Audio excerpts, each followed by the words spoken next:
गुरु प्यारी साध संगत जी, राधा स्वामी जी।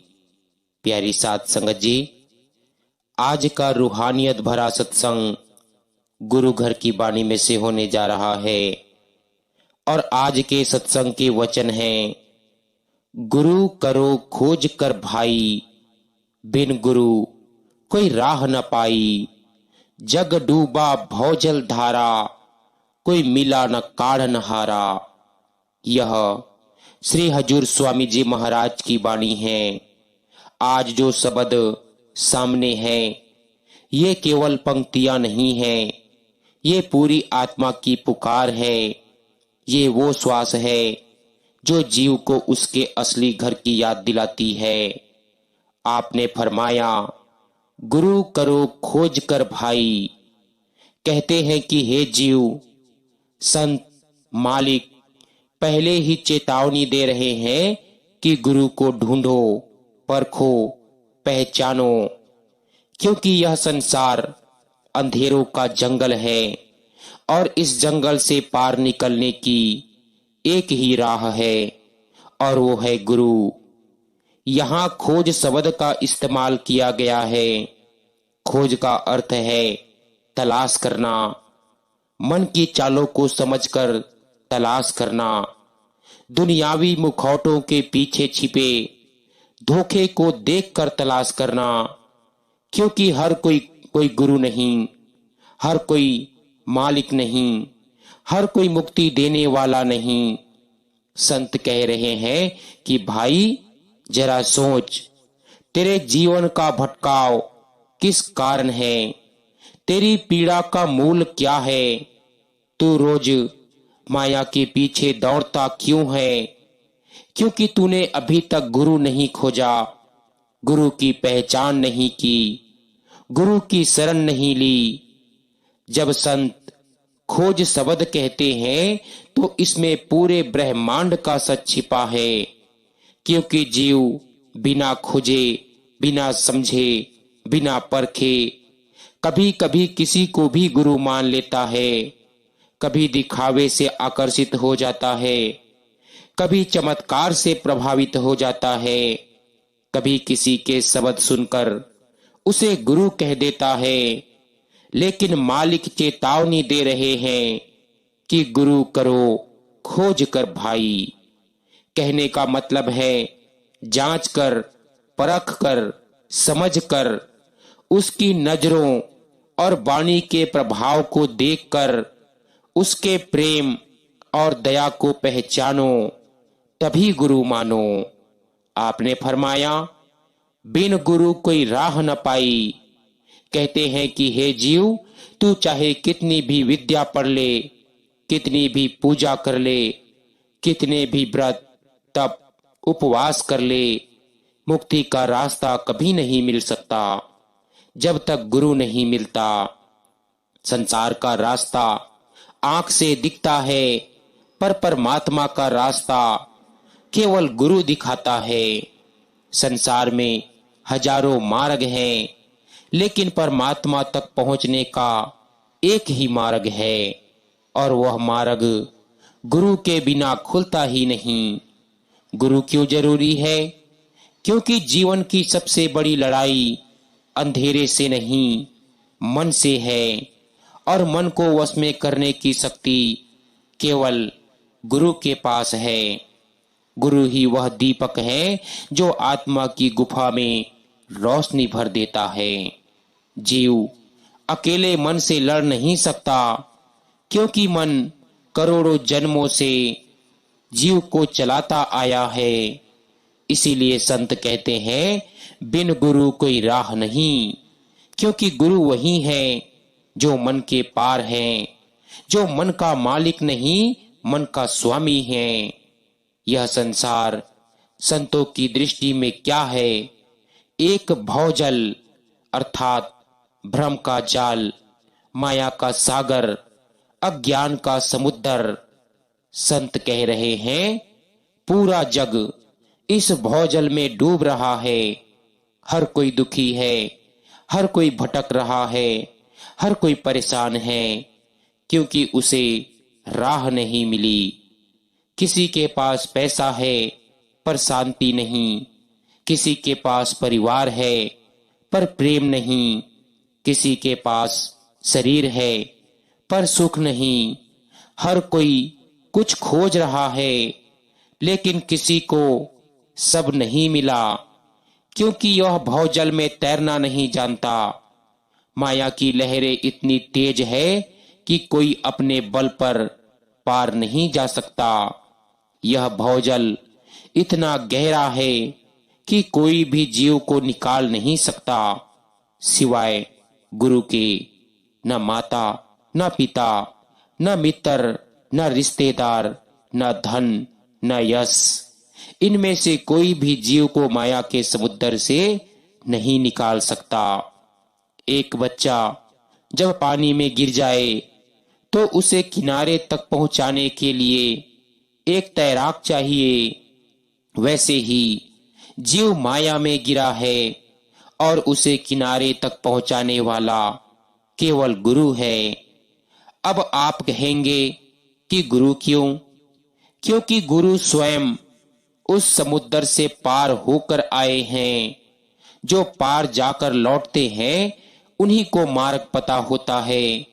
बाकी लोग तो उसी समुद्र में डूब रहे हैं, तो वे दूसरों को कैसे बचाएंगे?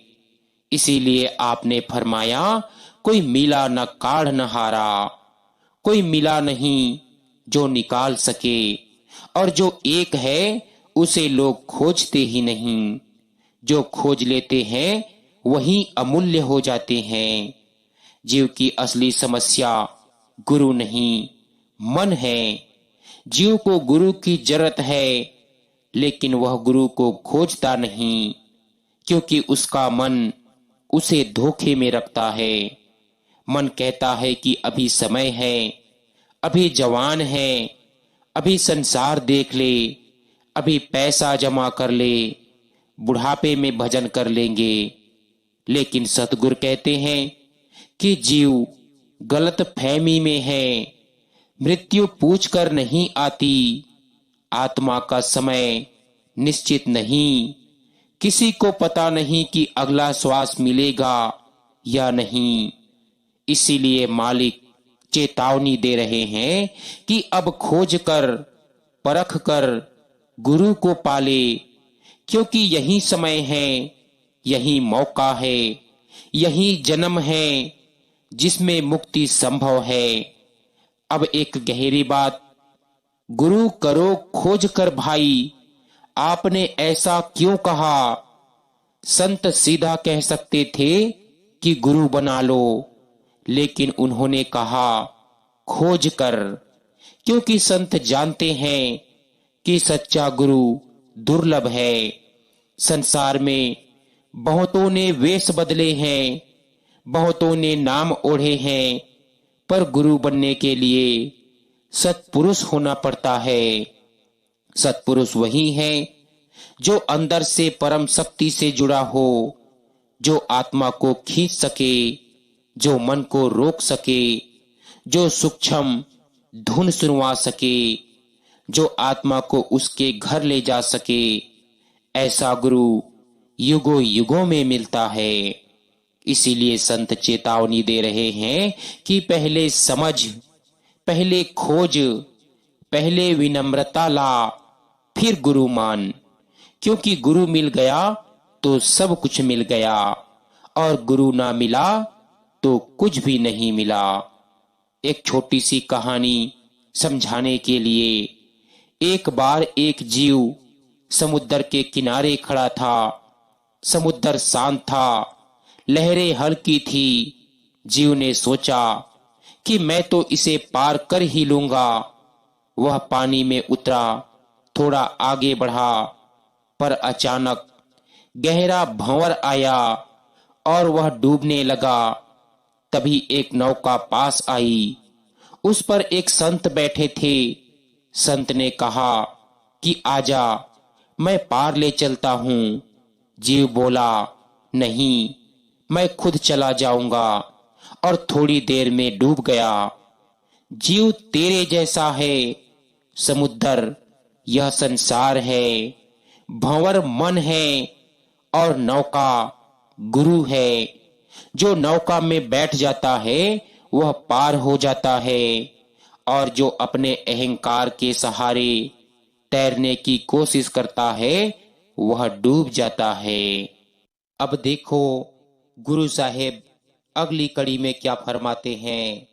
कहते हैं, जग पंडित भेख बिचारे, क्या योगी ज्ञानी हारे, संतन से प्रीत न धारी, क्यों उतरे भौजल पारी। संत कह रहे हैं कि देखो तो सही इस जग की हालत, कितने पंडित हैं, कितने विद्वान हैं, कितने विद्या के गर्भ में डूबे हुए लोग हैं, पर ज्ञान, सच्चा ज्ञान, आत्मा का ज्ञान वह किसी के पास नहीं। संत कह रहे हैं कि ये लोग वेश बदले हुए हैं, धर्म के वस्त्र पहन लिए, ज्ञान की पोथियां उठा ली, आध्यात्मिकता के नाम पर चोलों को पवित्र कर लिया, पर भीतर भीतर का घर खाली है। जैसे मिट्टी पर सोना चढ़ा हो, ऊपर से चमक, अंदर से खोखलापन। पंडित कहलाते हैं पर मंत्र उच्चारण तक सीमित, ज्ञानवान कहलाते हैं पर आत्मज्ञान से कोसों दूर। वे धर्म को शब्दों का खेल बना चुके हैं। परमात्मा तक पहुंचने का रास्ता पोथियों में नहीं, गुरु के चरणों में है। ये सत्य उनसे छूट गया। कितनों ने बाहरी चोला पहन लिया, कितनों ने माथों पर तिलक लगा लिया, कितनों ने गर्दन में माला डाल ली, लेकिन मन अभी भी वैसा ही, क्रोध से भरा, माया से चिपका, अहंकार से लबालब। भाई, चोला बदलने से आत्मा नहीं बदलती, रूप बदलने से रूह का रंग नहीं बदलता, और भेष बना लेने से जन्म मरण का चक्कर नहीं कटता। गुरु साहेब कहते हैं कि हे जीव, जिन्हें तू योगी समझ बैठा है, जिन्हें तू ज्ञानी मानता फिरता है, जिन्हें तू धर्म का ठेकेदार समझता है, वो भी हार चुके हैं। हार किससे? मन से, इच्छा से, माया से, वासनाओं से। योगी बनने से मन नहीं मरता, ज्ञान पढ़ लेने से अहंकार नहीं मिटता, ध्यान की मुद्राएं कर लेने से अंतर का पर्दा नहीं हटता। संत कह रहे हैं कि बाहरी जोग कितने भी कर लो, आसन कर लो, प्राणायाम कर लो, तपस्या कर लो, अगर मन बस में नहीं हुआ तो सब हार गए। क्योंकि अध्यात्म की लड़ाई शरीर से नहीं, मन से लड़ी जाती है। मन को हराने की शक्ति न योग के बल से आती है, न तप के बल से, न विद्या के बल से। वह शक्ति केवल सतगुरु की कृपा से आती है। गुरु साहिब कहते हैं कि संत कह रहे हैं कि हे जीव, तूने अपनी सारी प्रीत संसार में लगा दी, मालिक के बंधों में नहीं। तूने अपना प्रेम घर, परिवार, धन, प्रतिष्ठा, काम, दुनिया के दिखावे, मोह ममता में बांट दिया।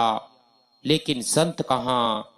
संतों से तूने प्रीत ही ना की, संतों से दूर रहा, संतों की बात पर शक किया, संतों की वाणी को हवा में उड़ा दिया। जैसे किसी भूखे को भोजन दिखे और वह उसे सूंघ कर आगे बढ़ जाए। संत तो भोजन थे और जीव भूखा, लेकिन जीव ने सूंघ कर छोड़ दिया। यदि संतों से प्रीत नहीं तो आत्मा को रोशनी कैसे मिलेगी? संतन से प्रीत नहीं तो मन का अंधेरा कैसे हटेगा? संतन से प्रीत नहीं तो परमात्मा का मार्ग कैसे खुलेगा? संगत जी, संतन से प्रेम, संतन से लगन, संतन से नाता, ये साधारण बात नहीं। संत वही हैं जो परमात्मा के दूत हैं। उनकी संगत में बैठना मुक्ति का बीज है। पर जीव क्या करता है? संतों से दूर भागता है, उनकी बातों में कठिनाई ढूंढता है। मन उसे रोकता है कि क्यों सुनना संतों को, संसार का सुख ले, भजन सिमरन बाद में कर लेना। और जीव मन की बात मान लेता है। यही गलती है, यही भूल है, यही काल का जाल है। गुरु साहेब कहते हैं कि हे जीव, माया के इस समुद्र से अगर तू पार जाना चाहता होता तो संतों से प्रेम करता, लेकिन तूने प्रेम किया संसार से, भ्रम से, माया से। इसीलिए संत पूछ रहे हैं कि जब तूने संतों से प्रेम ही नहीं किया तो भला तू भवजल से यानी माया सागर से पार कैसे जाएगा। पार जाने का रास्ता संतों के चरणों में है, ना कि मन की इच्छाओं में, ना कि कर्म कांड में, ना कि बाहरी दिखावे में। संत की वाणी नाव है, संत की संगत तट है, संत की कृपा हवा है जो नाव को आगे बढ़ाती है। जब संतों से प्रेम नहीं तो नाव कौन चलाएगा। तू अकेला समुद्र कैसे पार करेगा। तू तैरना भी नहीं जानता, मन की लहरें तुझे हर क्षण डुबो देगी। संत कहते हैं कि ज्ञान शब्दों से नहीं, अनुभव से आता है। पंडित कितना भी पढ़ ले, अगर भीतर प्रकाश नहीं तो वह अंधा ही है। आज करोड़ों लोग धार्मिक ग्रंथ पढ़ते हैं, लेकिन भीतर अंधेरा है। आखिर क्यों? क्योंकि यह ज्ञान सिर में भरा, हृदय में नहीं। और हृदय में तब आता है जब संत से प्रीत होती है। कई योगी पहाड़ों में गए, गुफाओं में गए, तप किए, उपवास किए, लेकिन मन वहीं खड़ा हंसता रहा। क्योंकि मन को जीतने के लिए योग से अधिक गुरु की दृष्टि चाहिए।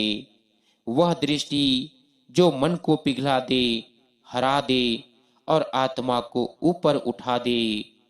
जैसे सूरज से दूर रहने वाला हमेशा अंधेरे में रहता है, वैसे संतों से दूर रहने वाला हमेशा मानसिक अंधेरे में रहता है। जीव दुनिया को अपना पूरा दिल दे देता है, लेकिन संतों के लिए दिल का एक कोना भी नहीं देता। संत का काम है अंधेरा मिटाना, जीव का काम है संत से जुड़ना। लेकिन जीव ने अपना काम तनिक भी नहीं किया, इसीलिए पार नहीं हुआ। मन कहता है कि आज नहीं कल, कल नहीं परसों, परसों नहीं बुढ़ापे में, और उसी मन को जीव ने अपना मालिक मान लिया। इसीलिए संत कह रहे हैं, जोगी ज्ञानी हारे, मन के आगे हारे, वासनाओं के आगे हारे। जो मन से हार गया वह संसार में कुछ भी पाले, मुक्ति नहीं पा सकता। जीव पहले संत को बाहरी रूप से परखता है कि कितनी भीड़ है, कितना बड़ा दरबार है, कितना चमत्कार दिखाते हैं। लेकिन संत को तो आंख की पुतली से परखते हैं, उनकी वाणी की मिठास से, उनके प्रेम की शीतलता से। जीव यह कला नहीं जानता, इसीलिए संतों से प्रेम नहीं कर पाता, और बिना प्रेम के प्रकाश नहीं खुलता। अब अगली कड़ी में गुरु साहिब कहते हैं, तप तीर्थ व्रत पचेरे, पढ़ विद्या मान भरे रे, भक्ति रस नेक न पाया, भक्तों की शरण न आया। भक्ति का भेद न जाना, गुरु को सतपुरुष न माना। गुरु सबको पार लगावे, जो जो उन चरण धियावे। यहाँ संत कह रहे हैं कि हे जीव, तू तप करके, तीर्थ घूम घूम कर, व्रत करके, उपवास करके स्वयं को बहुत थका रहा है, परंतु थकावट बाहर की है, अंतर मन की नहीं। शरीर को जलाया, पेट को तरसाया, पैरों को चलाया, पर मन की गांठें नहीं खोली। तूने पर्वतों पर चढ़ने की हिम्मत की, नदी तालाबों के जल में डुबकी लगाई, पर अपने ही हृदय में उतरने की हिम्मत नहीं जुटाई। जीव सोचता है कि मैंने इतने तीर्थ किए, इतने व्रत किए, इतने दान दिए, अब मेरा उद्धार तो निश्चित है। पर गुरु साहेब कहते हैं कि हे जीव, ये सब बाहरी कर्म हैं। बाहरी कर्मों से केवल देह थकती है, अहंकार बढ़ता है, पर आत्मा नहीं खिलती। फिर कहते हैं कि हे जीव, तूने शिक्षा पाई, शास्त्र पढ़े, किताबों का बोझ उठाया, पर पढ़ाई ने तेरे भीतर विनम्रता नहीं बल्कि अहंकार भर दिया। ज्ञान अगर जहर बन जाए तो वो ज्ञान नहीं, मूर्छा है। वो मन की बीमारी है, आत्मा की नहीं। आज जीव बिल्कुल यही कर रहा है कि बाहर बाहर भाग रहा है। नाम का रस भीतर है, पर दौड़ बाहर की तरफ लगी है। जीव कहता है कि मैं ज्ञानी हूँ, मैं पंडित हूँ, मुझे सब पता है। पर गुरु साहेब मुस्कुराते हैं और कहते हैं कि तुझे सब पता है, बस खुद का पता नहीं। तूने सारी दुनिया पहचान ली, पर अपने गुरु को नहीं पहचाना।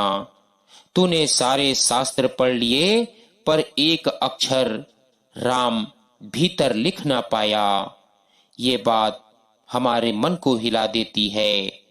संगत जी, बताओ, क्या हम सब यही नहीं कर रहे?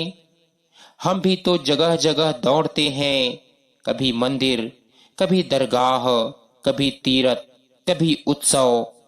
पर जब गुरु कहता है कि बेटा बैठकर 2 मिनट सिमरन कर ले, तो मन कहता है समय नहीं।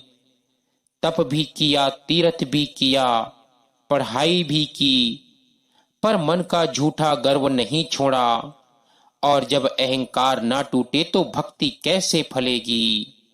गुरु साहिब यही कह रहे हैं कि हे जीव, तू बाहर जल गया, पर भीतर कभी जागा ही नहीं। अब दूसरी गहरी चोट आती है। आपने फरमाया, भक्ति रस नेक न पाया, भक्तों की शरण न आया। कहते हैं कि हे जीव, तूने हजारों कर्म किए, पर भक्ति का रस, वो मधुर अमृत, वो दिव्य अनुभव कभी नहीं पाया, क्योंकि तू भक्तों की संगत में नहीं आया। तू सत्संग में तो आया, पर ध्यान लेकर नहीं आया। तूने बैठना तो सीखा, पर झुकना नहीं सीखा। तूने सुना तो बहुत, पर अपनाया बहुत कम। भक्ति रस एक ऐसा अमृत है जो किसी को शब्दों से नहीं मिलता। ये रस गुरु के चरणों की धूल में मिलता है, भक्तों के नेत्रों की नमी में मिलता है, उनके दिल की करुणा में मिलता है। जीव कहता है कि मैं घर पर ही सिमरन कर लूंगा, मुझे संगत की क्या जरूरत। पर संत कहते हैं कि भक्ति का फल अकेले नहीं मिलता, रस अकेले नहीं मिलता। जैसे बीज अकेला पड़े पड़े सड़ जाए, पर मिट्टी, पानी और सूरज मिले तो वृक्ष बन जाए। ठीक वैसे ही जीव को संगत का ताप, गुरु की दृष्टि की धूप, भक्तों के प्रेम का पानी चाहिए। और जब जीव भक्तों की शरण में नहीं आता, मन कहता है कि मैं ही बड़ा, मैं ही जानकार, मुझे किसी की जरूरत नहीं।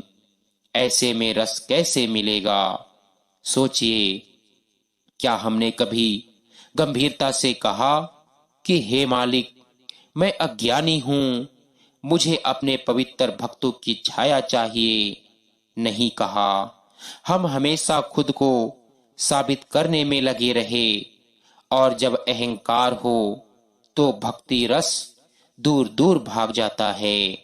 जैसे फूल से खुशबू दूर हो जाए, जैसे दीपक से लौ बुझ जाए, वैसे ही दिल से भक्ति का रस चला जाता है।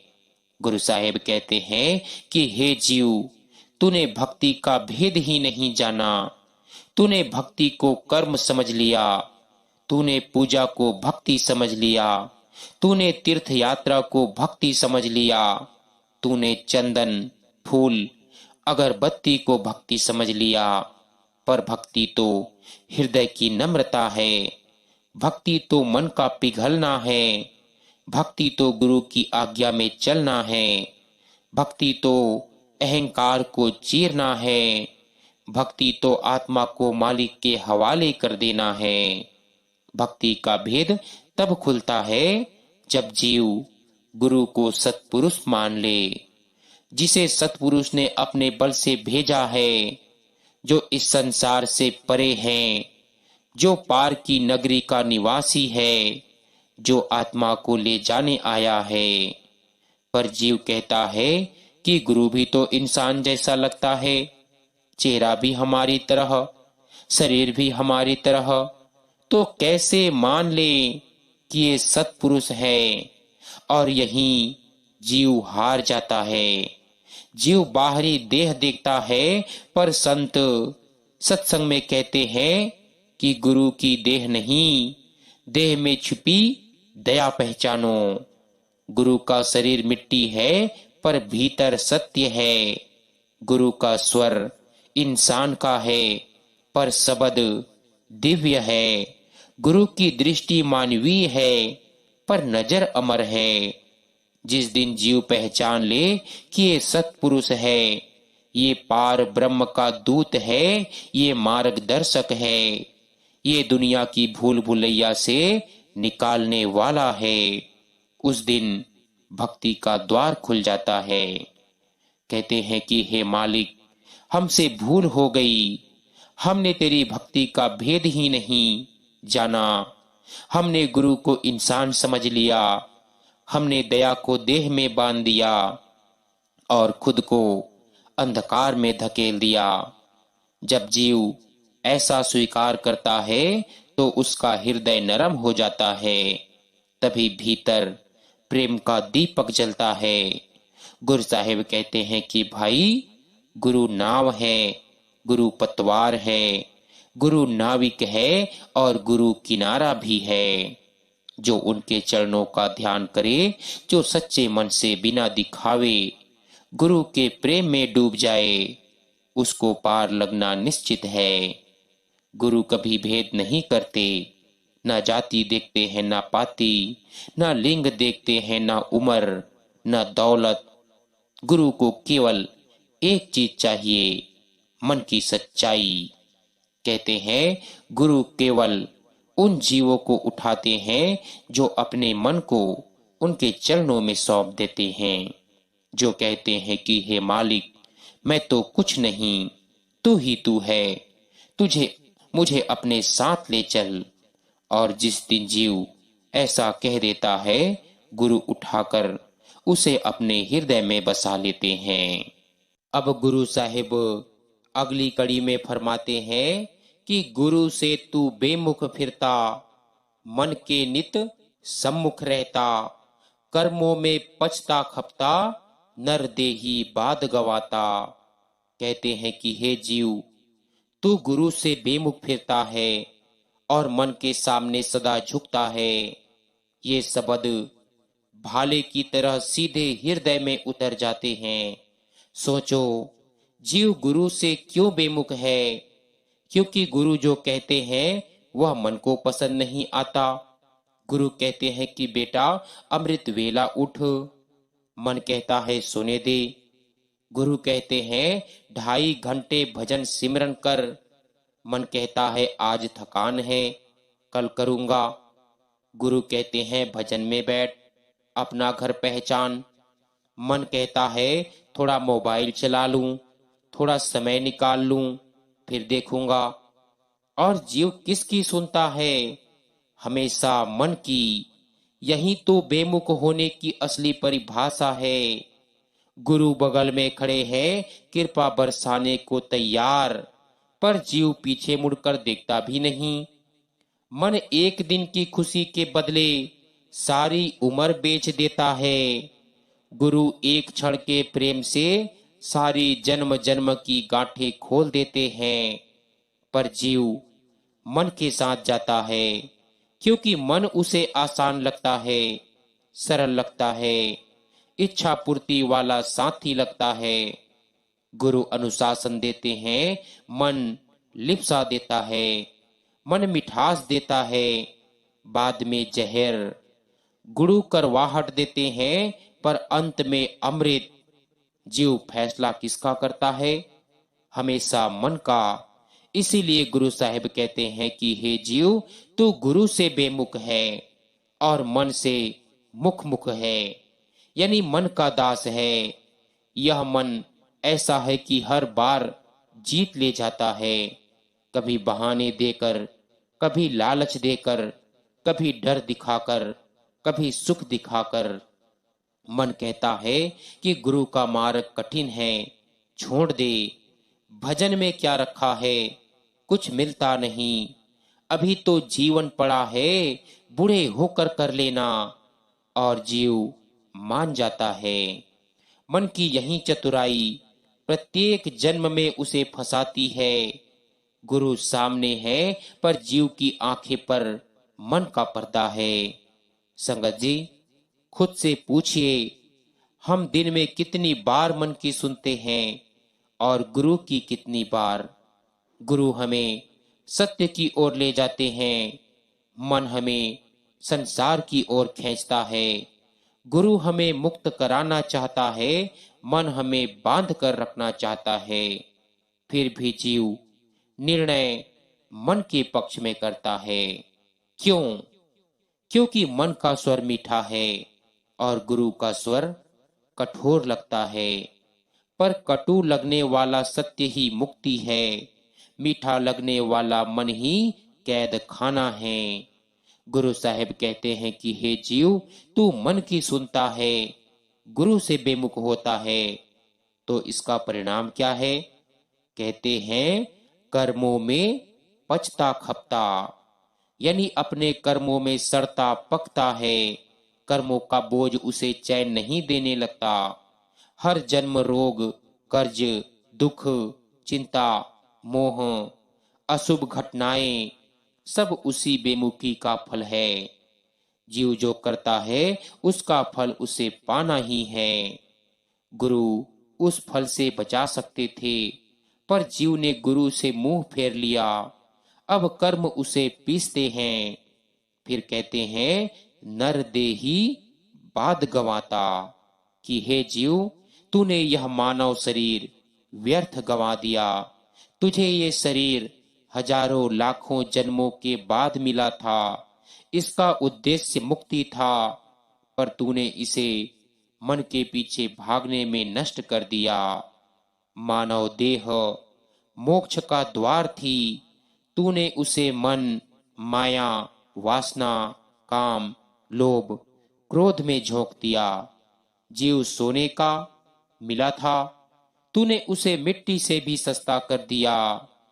अब गुरु साहिब सब कुछ कहकर अंतिम कड़ी में फरमाते हैं कि अब चेतो समझो भाई, कर प्रीत गुरु संग आई। कहकर राधा स्वामी गाई, करनी कर मिले बड़ाई। गुरु प्यारी साथ संगत जी, आज का यह अंतिम भाग जीव को झकझोर कर जगाने वाली वाणी का सार है। गुरु साहिब पुकार पुकार कर कह रहे हैं कि भाई, अब तो चेत जा, अब तो समझ ले, अब तो अपनी दिशा बदल ले। इतने जन्म बीत गए, इतने समय बह गया, इतनी रातें, इतने दिन, इतने अवसर सब बहते गए, पर जीव अभी भी सोया है। और इसीलिए गुरु साहिब कहते हैं कि अब तो चेतो, जागो भाई, अब समझो, क्योंकि समय किसी के लिए रुकता नहीं, इंतजार किसी का नहीं होता, और जीव अज्ञान में डूबा रहता है। आपने फरमाया, अब चेतो समझो भाई। इसका अर्थ, हे भाई, अब चेत, अब जाग, अब अपने जीवन को समझ, तू कब तक मन के पीछे भागेगा, कब तक संसार में दौड़ेगा, कब तक कर्मों के बोझ तले दबा रहेगा। गुरु साहिब यहाँ आदेश नहीं दे रहे, दया कर रहे हैं। ये शब्द प्रार्थना के हैं, ये बेनती है, ये जीव के प्रति एक करुणा भरी पुकार है। हे जीव, तू कब तक अंधेरे में रहेगा, संसार की आग रोज जलाती है। फिर भी जीव कहता है कि सब ठीक है। मन रोज धोखा देता है। जीव कहता है कि मैं संभाल लूंगा। कर्म रोज चुपते हैं। जीव कहता है कि कल देखेंगे। और गुरु कहते हैं अब चेतो, अब नहीं तो कभी नहीं। यही अंतिम पंक्ति जीव आत्मा को जगाने के लिए है। कहते हैं कि अपने जीवन में प्रेम बहुत बांटा, पर गुरु से प्रेम नहीं किया। जहां प्रेम करना था वहां दूरी बनाई, जहां दूरी रखनी थी वहां प्रेम बिखेरा। जीव ने माया से प्रेम किया, संसार से प्रेम किया, मन से प्रेम किया, शरीर से प्रेम किया। वासना, लोभ, प्रतिष्ठा, इन सब को इतना प्रेम दिया कि आत्मा भूखी रह गई। और गुरु कहते रह गए कि बेटा उधर नहीं इधर आ, मैं तेरे घर का दरवाजा खोल दूं। पर जीव प्रेम वहां ले गया जहां केवल दुख है। इसीलिए गुरु साहिब कहते हैं अब प्रेम सही स्थान पर कर, गुरु के संग कर, उनके चरणों से नाता जोड़। भाई हम सब ने प्रेम किया, पर किससे? जो कल साथ नहीं होगा, जो मौत के पहले ही दूर हो जाएगा, जो वक्त देखकर रंग बदल लेता है, जो मन का खिलौना है। गुरु एकमात्र है जो विश्वासी है, स्थिर है, अनंत है। जीव ने प्रेम उनको नहीं दिया जो जन्म जन्म तक साथ है, बल्कि प्रेम उन वस्तुओं में लगाया जो एक क्षण में टूट जाती है। इसीलिए गुरु साहिब जागृति की अंतिम घंटी बजाते हैं। कहते हैं कर प्रीत गुरु संग आई, क्योंकि वही प्रीत मुक्ति का द्वार है। सो गुरु प्यारी साध संगत जी, आज का यह सत्संग हमारा यहीं समाप्त होता है। मिलते हैं एक नए सत्संग वीडियो के साथ। विनती है कि अगर आपने कल का सत्संग नहीं सुना है तो एक बार जरूर सुनिएगा, बहुत ही प्यारा सत्संग है। तो संगत जी दीजिए इजाजत, मिलते हैं नए सत्संग वीडियो के साथ। तब तक के लिए आप सभी को प्यार भरी राधा स्वामी जी।